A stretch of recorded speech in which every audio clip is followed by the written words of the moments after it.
लेकर कह सकते हैं कि शायद उनको नाराज कर दिया गया है। इसी बात को लेकर सिंधिया की जो कह सकते हैं जो सक्रियता थी वो उस लेवल की नजर नहीं आ रही जैसे आती थी। अगर ऐसा है तो आने वाले दिनों में यहाँ एक बड़ी फूट भी पड़ सकती है। लेकिन महत्वपूर्ण बात यह चुनाव के मद्देनजर अगर बात करें तो बुधनी सीट यहाँ तक कहा गया कार्तिकेय चौहान की तरफ से कि जो बात मेरे पिता में है वो किसी नेता में नहीं है।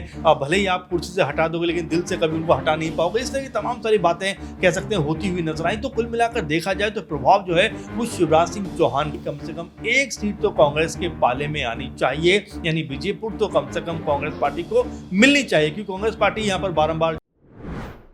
चुनाव कैसा रहा ये एग्जिट पोल के जरिए सामने आ जाता है।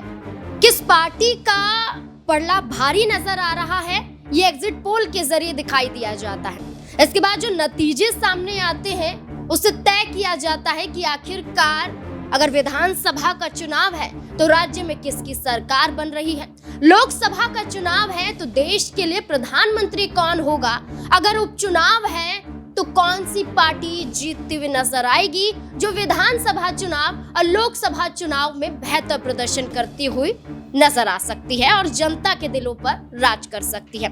ऐसे ही देश भर की 47 विधानसभा सीटों पर उपचुनाव हुआ।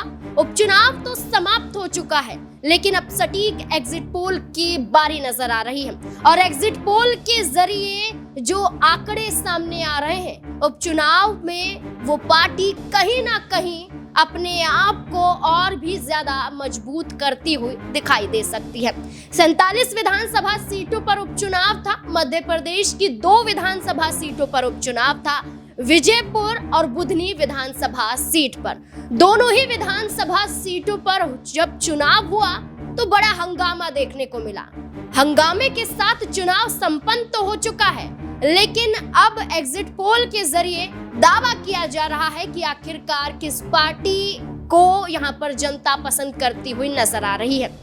विजयपुर और बुधनी पर चुनाव हुआ और एक एक सीट को लेकर दावा किया जा रहा है कि एक बीजेपी के खाते में जाने वाली है तो एक कांग्रेस पार्टी के खाते में जाने वाली है और अन्य पार्टियों का मुकाबला ही नहीं है। देखिए बुधनी विधानसभा सीट पर त्रिकोणीय मुकाबला देखने को मिला। भारतीय जनता पार्टी और कांग्रेस पार्टी के साथ साथ समाजवादी पार्टी भी मैदान में उतरी, लेकिन विजयपुर विधानसभा सीट पर कांग्रेस और भारतीय जनता पार्टी का ही मुकाबला देखने को मिला।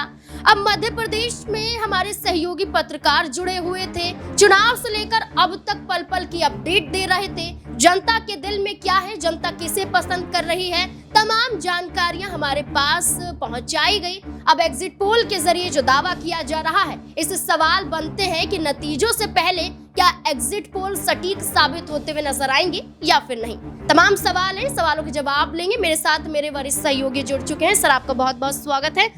सर मध्य प्रदेश की 2 विधानसभा सीटों पर जो उपचुनाव हुआ है उससे पहले छिंदवाड़ा की अमरवाड़ा विधानसभा सीट पर भी चुनाव हुआ, बीजेपी यहाँ पर जीतती हुई नजर आई। क्या लगता है विजयपुर और बुधनी विधानसभा सीट पर कौन बाजी मारता हुआ नजर आ सकता है? देखिए बिल्कुल मध्य प्रदेश का जिक्र आप कर रहे हैं और जाहिर बात है कि मध्य प्रदेश जो है वो बीजेपी का लगातार गढ़ बनता चला जा रहा है। आप देखिए पिछले 18-20 साल से लगातार बीजेपी वहां पर सत्ता में स्थापित है। अभी भी अगर देखा जाए तो जब लास्ट चुनाव हुआ था और उस समय भी लगातार राहुल गांधी ने रैलियां की, लगातार राहुल गांधी चले, एक तरीके से माहौल बनाने का प्रयास किया 23 में और उस माहौल में ऐसा लगा कि यहाँ कांग्रेस पार्टी जो है वो चुनाव जीत सकती है। लेकिन शिवराज सिंह चौहान ने, जिनको मामा भी कहा जाता है, उन्होंने बाकी कांग्रेस पार्टी को मामा बना दिया और यहाँ पर जीत दर्ज करते हुए नजर आ गए।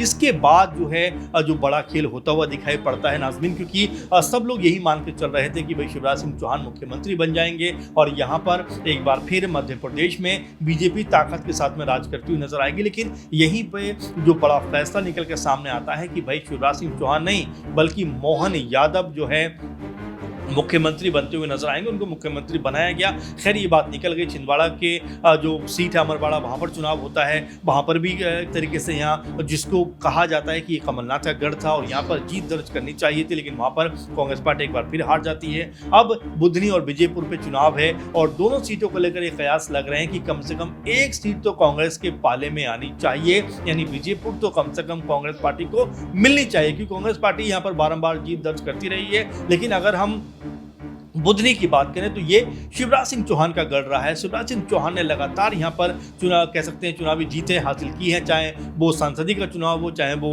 विधायकी का चुनाव हो, सब चुनावों में शिवराज सिंह चौहान ने यहाँ पे जीत दर्ज की, यानी कि एक बड़ा मजबूत किला उन्होंने बना दिया बीजेपी के लिए, जिसको भेजना किसी के लिए भी आसान नहीं, खासकर कांग्रेस पार्टी के लिए तो बिल्कुल भी नहीं। हालात अगर देखे जाए तो क्योंकि कांग्रेस पार्टी उतनी ताकतवर नजर नहीं आती। वहीं ये बात जरूर कही गई कि क्या वाकई में बुधनी सीट के ऊपर जो कार्तिकेय चौहान थे, जो शिवराज सिंह चौहान के बेटे हैं, उनको यहाँ से टिकट मिलना चाहिए था, जबकि उनकी जगह पर टिकट जो है वो रमाकांत भार्गव को मिल जाता है।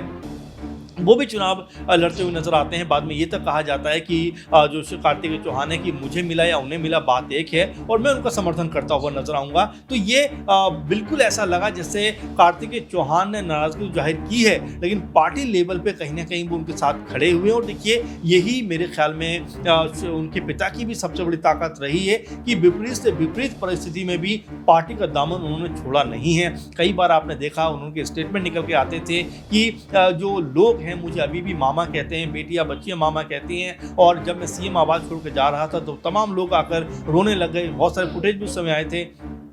यहाँ तक कहा गया कार्तिकेय चौहान की तरफ से कि जो बात मेरे पिता में है वो किसी नेता में नहीं है, भले ही आप कुर्सी से हटा दोगे लेकिन दिल से कभी उनको हटा नहीं पाओगे। इस तरह की तमाम सारी बातें कह सकते हैं होती हुई नजर आई। तो कुल मिलाकर देखा जाए तो प्रभाव जो है वो शिवराज सिंह चौहान का ही नजर आता है। अगर बुधनी सीट की बात करें, भले ही कार्तिकेय चौहान चुनाव नहीं लड़े हों, लेकिन यहाँ पर उनकी जो मौजूदगी है जिस तरह से नजर आई है वो ये बता रही है कि वो मध्य प्रदेश में एक बड़ा नाम बनकर उभरने वाले हैं। और साथ में इसको लेकर बीजेपी के अंदर भी अंतर्द्वंद देखने को मिला, अंतर कलह देखने को मिली, क्योंकि एक तरफ जहां कैलाश विजयवर्गीय के बेटे आकाश विजयवर्गीय को टिकट दिया जाता है, चुनाव लड़ाया जाता है, वहीं जो है शिवराज सिंह चौहान के बेटे को दरकिनार कर दिया जाता है। तो आपस में ये बात भी कही गई कि भाई क्या शिवराज सिंह चौहान से बीजेपी खफा है, क्या उनके बेटे को जो है आगे नहीं बढ़ाना चाहती, अगर ऐसा होता तो परिवार मजबूत हो जाएगा। तमाम सारी बातें कही गई और साथ में ये भी कहा गया कि शिवराज सिंह चौहान जो है वो प्रधानमंत्री के दावेदार भी हो सकते हैं, इसलिए उनकी ताकत को ज्यादा नहीं बढ़ाया जाएगा। अब अगर बुधनी सीट की बात करें तो पहली नजर में ऐसा लगता है कि यहाँ से जो बीजेपी के प्रत्याशी हैं वो चुनाव में बढ़त बनाते हुए नजर आ रहे हैं रमाकांत भार्गव, जिनका कह सकते हैं कि जो बीजेपी का ताकत है, शिवराज सिंह चौहान की ताकत है, उसका फायदा उनको मिलता हुआ नजर आ रहा है। वहीं अगर बीजेपुर की बात करें तो यहाँ कांग्रेस प्रत्याशी थोड़ा बहुत कह सकते हैं कि लीड कह सकते हैं लेते हुए दिखाई पड़ रहे हैं, या एक तरीके से बढ़त में उनको कह सकते हैं रखा जा सकता है। और दोनों सीटों पर अगर मुकाबले की बात करें फिलहाल के आंकड़ों के आधार पे तो एक एक की बराबरी पर छूट सकता है, लेकिन अगर बीजेपी ने कोई बड़ा इंपैक्ट क्रिएट कर दिया हो तो कोई बड़ी बात नहीं कि बुधनी के साथ साथ में विजयपुर की सीट भी जो है वो बीजेपी खाते में जाती हुई दिखाई पड़े। जी सर, जैसे कि आपने एक एक सीट को लेकर चर्चा की, अब प्रत्याशियों को लेकर अगर हम चर्चा करें, देखिए पहले विजयपुर की बात कर लेते हैं। मुरैना लोकसभा क्षेत्र के अंदर आती है, सांसद यहाँ पर बीजेपी का है, लेकिन दावा यहाँ पर विधायक कांग्रेस पार्टी को लेकर किया जा रहा है। देखिए कांग्रेस पार्टी का गढ़ कहा जाता है विजयपुर विधानसभा सीट। 8 बार कांग्रेस पार्टी यहाँ से चुनाव जीती है, 3 बार यहाँ पर बीजेपी चुनाव जीतती हुई नजर आई है। देखिए दिलचस्प मुकाबला इसलिए देखा जा रहा है क्योंकि जो रामनिवास रावत है वो कांग्रेस पार्टी के ही विधायक हैं। ये सीट इसलिए खाली नहीं हुई है कि किसी ने लोकसभा का चुनाव लड़ा है, सांसद बन गए हैं तो सीट खाली हो गई है। कांग्रेस पार्टी में थे रामनिवास रावत, लोकसभा चुनाव के बीच में बीजेपी में आ जाते हैं, इस्तीफा दे देते हैं और यहाँ पर उपचुनाव हो रहा है। क्या लगता है कि कांग्रेस पार्टी को छोड़कर बीजेपी में आए हैं, जैसा कांग्रेस में जीत मिली थी उन्हें, क्या बीजेपी में रहते हुए जीत मिल पाएगी? देखिए बिल्कुल, और ये बारंबार देखने को मिल रहा है। कांग्रेस पार्टी के जो विधायक है वो कांग्रेस पार्टी के काबू में नहीं, खासकर मध्य प्रदेश की अगर बात करें नाज़मीन,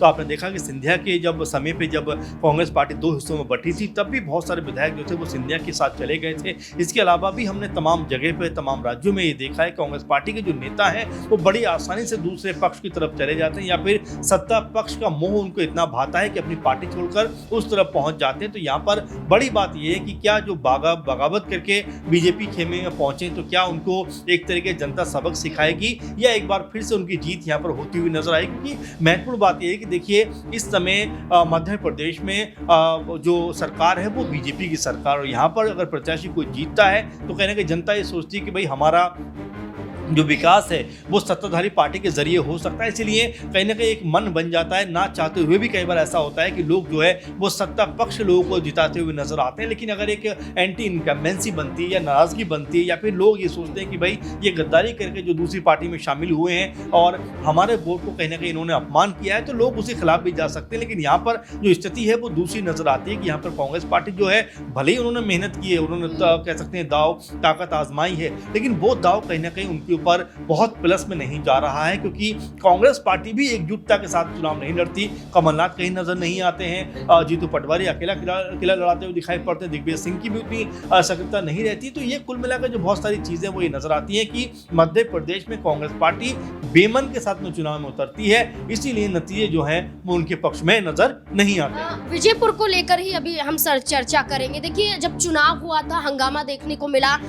आदिवासी समुदाय की संख्या 60,000 के करीब मानी जाती है और ये विधानसभा सीट आदिवासियों के इर्द गिर्द घिरी हुई है, लेकिन उनको ही रोका जाता है वोट देने से। उनकी जो पर्चियां हैं वो फाड़ दी जाती हैं। कई पोलिंग बूथ पर हम देखते हैं कि बंदूक लिए हुए कुछ युवक नजर आते हैं। प्रशासन कुछ नहीं कर पाता है, जो अधिकारी हैं पोलिंग बूथ पर वो कुछ नहीं कर पाते हैं। इसके बाद विजयपुर में जो मुकेश मल्होत्रा कांग्रेस पार्टी के प्रत्याशी हैं, उन्हें नजरबंद भी कर लिया जाता है। जब आरोप लगाया जाता है, जीतू पटवारी विजयपुर विधानसभा क्षेत्र के बाहर ही दिखाई देते हैं, उन्हें एंट्री करने से रोक दिया जाता है। देखिए, बीजेपी क्या पूरी कोशिश कर रही थी कि विजयपुर में जो कांग्रेस का गढ़ है वहां पर कांग्रेस पार्टी ना जीत पाए। देखिए, इस तरीके की घटनाओं को कैसे देखते हैं आप, जब विपक्ष लगातार ईवीएम का मुद्दा उठाती है, लगातार ये कहती है कि बीजेपी जीती है तो जरूर ईवीएम में धांधलेबाजी हुई। देखिए, बिल्कुल शासन प्रशासन की इसमें बड़ी भूमिका हो जाती है, क्योंकि अखिलेश यादव भी लगातार इस बात को कहते रहे हैं कि अगर बीजेपी ने बेईमानी नहीं की होती तो हम उत्तर प्रदेश में कम से कम 60 सीटों के ऊपर जीत दर्ज करते हुए नजर आते हैं। उन्होंने खुले मंचों से इस बात को कहा है। तो यहाँ पर शासन प्रशासन के ऊपर कई तरह के सवाल खड़े हो जाते हैं, जैसे आपने कहा भी और जिक्र भी किया। कई वीडियोस भी वायरल हुए कि दबंगई के जरिए वहां पर वोट डलवाए जा रहे थे, लोगों को लगातार प्रभावित किया जा रहा था, लगातार जो वोट डालने से रोका भी जा रहा था। और इस तरह की चीजें होंगी तो निष्पक्ष चुनाव की हम बात कैसे कर सकते हैं, और निष्पक्ष चुनाव नहीं होगा तो रिजल्ट कैसे निष्पक्ष आएगा। हालांकि कांग्रेस पार्टी की तरफ से भी लगातार इसके ऊपर जोर शोर से आवाज उठाई गई। जीतू पटवारी लगातार यही बात कहते रहे कि भाई मैं अगर मध्य प्रदेश का हूं तो अपने राज्य में नहीं आऊंगा तो कहां जाऊंगा, मैं कांग्रेस पार्टी का अध्यक्ष हूं, मुझे अनुमति क्यों नहीं मिल रही, जबकि बीडी शर्मा जो बीजेपी के अध्यक्ष हैं वो पूरे प्रदेश में घूम रहे हैं। तो कुल मिलाकर इस तरह की चीजें होती हुई एक तरीके से नजर आई और उसमें यह भी कहा गया कि यहाँ पर जो बीजेपी है वो मनमानी करते हुए नजर आ रही है। लेकिन इन सब के बावजूद अगर देखा जाए तो कांग्रेस पार्टी के जो बड़े नेता है नाज़मीन, उनका तालमेल उतना बेहतर नजर नहीं आता। अगर बेहतर तालमेल नजर आता तो मध्य प्रदेश में कांग्रेस पार्टी सत्ता में होती, सत्ता से बाहर नहीं होती। अब बुधनी को लेकर चर्चा कर लेते हैं सर। जो रमाकांत भार्गव हैं, विदिशा से पूर्व सांसद हैं, उनके बेटे का एक वीडियो वायरल होता है जिसमें वो ये कहते हैं कांग्रेस कार्यकर्ताओं को धमकाते हैं और ये कहते हैं कि हमें फर्जी वोट डालने दिया जाए। देखिए, इस तरीके की वीडियो आ रही है और खुलेआम वो ये कह रहे हैं कि हमें फर्जी वोट डालने दीजिए। क्या इस वीडियो को लेकर प्रशासन को सख्त नहीं होना चाहिए? देखिए, बिल्कुल, और इसके ऊपर चुनाव आयोग को लेकर भी सवाल खड़े किए गए कि भाई ऐसे जब वीडियो सामने आएंगे, जब ये चीजें सामने आएंगे तो निष्पक्ष चुनाव की हम बात कैसे कर सकते हैं। और तमाम जो सवाल है वो इसलिए भी उठ के खड़े होते हैं नाज़मीन, क्योंकि बीजेपी सत्ता में है और सत्ताधारी पार्टी अगर इस तरह की मनमानी करेगी तो जाहिर बात है कि जीत की संभावना जो है वो खत्म होती हुई नजर आएंगी। यही बात को लेकर सपा से लेकर कांग्रेस और तमाम जो लोग हैं वो ईवीएम को लेकर घेरते रहते हैं कि भाई ईवीएम से चुनाव ना होकर जो है बैलेट पेपर से चुनाव होना चाहिए। अखिलेश यादव तो यहाँ तक कहते हैं कि अगर उत्तर प्रदेश में 80 की 80 सीटें में मैं जीत जाऊंगा तब भी बैलेट पेपर के बारे में ही मैं कहूंगा कि उसी चुनाव होना चाहिए। तो फिलहाल बुधनी की बात करें तो बिल्कुल इसमें कोई दो राय नहीं है कि रमाकांत भार्गव के जो बेटे हैं वो यहाँ पर मनमानी करते हुए नजर आए, धमकाते हुए नजर आए, एक तरीके से माहौल जो है बीजेपी के पक्ष में करते हुए नजर आए। तो ये तमाम चीजें जो हैं वो ये बताती हैं कि दबंगई के सहारे नेता क्या चुनाव जीतेंगे, क्या नेता अपने आप को जीत दर्ज करवाएंगे। अगर ऐसा होता है तो वाकई ये बहुत बड़ा विषय है, बहुत बड़ा अपने आप में सवाल है कि शासन प्रशासन और चुनाव आयोग आखिर इसके ऊपर क्यों आंखें मूंदे हुए हैं, क्यों खामोश है। क्योंकि अगर आप देखें तो अगर हम देखें तो कांग्रेस पार्टी हो या तमाम और भी पार्टी उनके खिलाफ तुरंत एक्शन लिया जाता है, लेकिन अगर सत्ता पक्ष की बात करें उनकी तरफ से कोई ऐसा मामला सामने आता है तो प्रशासन जो है थोड़ा देर के साथ में एक्शन में लेता हुआ नजर आता है। सर देखिए, विजयपुर पे आपने ये कहा कि कांग्रेस पार्टी के तहत कमलनाथ कहीं मध्य प्रदेश में नजर नहीं आए। ऐसे ही अगर हम बुधनी को लेकर चर्चा करें या दोनों ही सीटों को लेकर चर्चा करें तो केंद्रीय मंत्री ज्योतिरादित्य सिंधिया भी कहीं नजर नहीं आते। शिवराज सिंह चौहान प्रचार प्रसार करते हैं, सीएम मोहन प्रचार प्रसार करते, कार्तिकेय सिंह चौहान के चेहरे पर कहीं ना कहीं चुनाव लड़ा जा रहा है। बेशक रमाकांत भार्गव यहाँ पर उम्मीदवार बनाए गए हैं, ज्योतिरादित्य सिंधिया आखिरकार क्यों गायब नजर आए? बिल्कुल बड़े सवाल हैं इसको लेकर भी कि भाई बुआ और भतीजे, यानी कि अगर आप देखें तो उनकी बुआ जो है राजस्थान में वो भी नजर नहीं आती हैं, वो भी किसी चुनाव प्रचार में नहीं जाती हैं। और अगर मध्य प्रदेश की बात करें तो यहाँ पर ज्योतिरादित्य सिंधिया हैं वो भी कहीं नजर नहीं आते, जबकि काफी बयानबाजी बीते दिनों कर रहे थे, काफी जगह पर रैलियों में भाषणबाजी कर रहे थे, लेकिन बीते दिनों से जिस तरह से वो खामोश हुए हैं, क्योंकि उनसे उनका मंत्रालय लेकर कह सकते हैं कि शायद उनको नाराज कर दिया गया है। इसी बात को लेकर सिंधिया की जो कह सकते हैं जो सक्रियता थी वो उस लेवल की नजर नहीं आ रही जैसे आती थी। अगर ऐसा है तो आने वाले दिनों में यहाँ एक बड़ी फूट भी पड़ सकती है। लेकिन महत्वपूर्ण बात यह चुनाव के मद्देनजर अगर बात करें तो बुधनी सीट के ऊपर जो रमाकांत भार्गव हैं वो यहाँ से कहीं ना कहीं बढ़त बनाते हुए दिखाई पड़ रहे हैं। वहीं कांग्रेस पार्टी के प्रत्याशी की बात करें तो वो भी रेस में तो है, लेकिन फिलहाल अगर जीत की संभावनाओं की बात करें तो बीजेपी के जो प्रत्याशी हैं वो ज्यादा कह सकते हैं आगे नजर आ रहे हैं, क्योंकि आपने जैसा कहा कि कमलनाथ और दिग्विजय सिंह अगर ताबड़तोड़ प्रचार प्रसार करते तो शायद माहौल बदल सकता था। लेकिन उन्होंने जिस तरह से इस पूरे माहौल से, इस पूरे मामले से कन्नी काटी है वो ये बताता है कि उन्होंने कांग्रेस को कांग्रेस के भविष्य पे छोड़ दिया कि भाई आप अपने लड़ो, अपने जीतो, हमें इससे कोई मतलब नहीं है। और इसीलिए पार्टी का ऐसा हाल देखने को मिल रहा है। बिल्कुल, अगर चाहते तो कांग्रेस पार्टी दोनों विधानसभा सीटों पर जीत दर्ज कर सकती थी, लेकिन कमलनाथ और दिग्विजय सिंह की बात करें तो मध्य प्रदेश में गायब नजर आए। दिग्विजय सिंह ने ये आरोप तो लगाया कि यहाँ पर फर्जी वोट डाले गए हैं, दोबारा से चुनाव होना चाहिए, दोबारा से वोटिंग होनी चाहिए, चुनाव आयोग में शिकायत दर्ज होनी चाहिए।